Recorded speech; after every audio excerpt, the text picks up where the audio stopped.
তুমি কিন্তু কিছু দেখবে না, ওকে? ওকে চলো চলো চলো চলো চলো চলো। আর এক্সাইটেড? ইয়েস। কথা বলার বাট কিছু কথা না বলেও পারা যায় না। সো রিসেন্টলি আমাদের বাসায় সজীব ভাই আসছিল, উনি আমার বড় ভাইয়ের মতন হয়।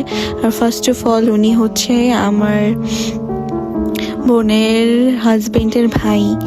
সো আমি ওনাকে অনেক বেশি রেসপেক্ট করি, উনিও আমাকে অনেক বেশি রেসপেক্ট করে। আমি ওনার ছোট বোনের মতন হই। ফার্স্ট অফ অল এটা হচ্ছে সব থেকে বড় কথা। মানুষের বয়ফ্রেন্ড হাজবেন্ডকে নিয়ে মাতামাতি কেন করতে হবে? আপনাদের বাসা থেকে কেউ কোনো শিক্ষা দেয়নি যে মানুষের পার্সোনাল লাইফ পার্সোনাল থাকতে হয়? সো পার্টনার মিন পার্সোনাল। এতটুকু মাথায় তো সেন্স আছে আপনাদের নাকি? আমাদেরকে বয়ফ্রেন্ড বানায় ফেলে, বড় ভাইকে বয়ফ্রেন্ড বানায় ফেলে। ওরা যেটা করে, ওরা মনে হয়, আই থিঙ্ক আমার যা মনে হয়, ডোন্ট মাইন্ড, হ্যাঁ কিছু কথা বলতে হয় কারণ অনেক বেশি রাগ উঠে যায়, এগুলো না বলেও পারা যায় না। আপনাদের কি ভালো? আমি তো আল্লাহর কাছে দোয়া করি জানলাও ওনাদের মেন্টালিটি আর চোখের দৃষ্টিটা সুন্দর করে রাখুক। টিকটকে ছড়াবেন না, আপনাদের কারণে মানুষের মেন্টালিটি খারাপ হয়, মানুষ কনফিউজ হয়ে যায়, মানুষ উল্টাপাল্টা থিঙ্কিং করে। আমরা যদি সেখানে ভালো হই সেখানে নেগেটিভ হয়ে যায়, পজিটিভ থেকে আপনারা নেগেটিভ বানায় ফেলেন।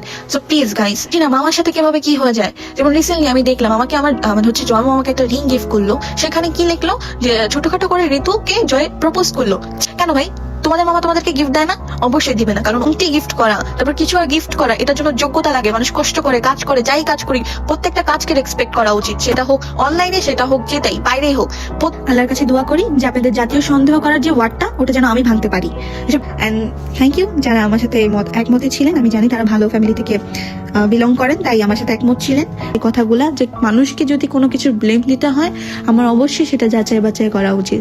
একটা মানুষকে আপনি একটা কথা বলে দিলেন, এটা না হলো, আপনি তারপরে সরি বললেন না, কখনো ওই মানুষটা ভুলতে পারবে না। সবাই আসলে পজিটিভ থাকা উচিত। সো নেগেটিভ যদি আপনারা কিছু দেখেন, অবশ্যই সেটা যাচাই বাছাই করবেন। না দেখেন একটা সামান্য বিষয় দেখেন, আমার মামাকে আমার বয়ফ্রেন্ড বানায় ফেলছে। সোশ্যাল মিডিয়াতে কাজ করে তাদের হচ্ছে আপনাদের ডিটেলস জানার জন্য ইউটিউবে হচ্ছে কাফি, আমি যেটা মনে করি।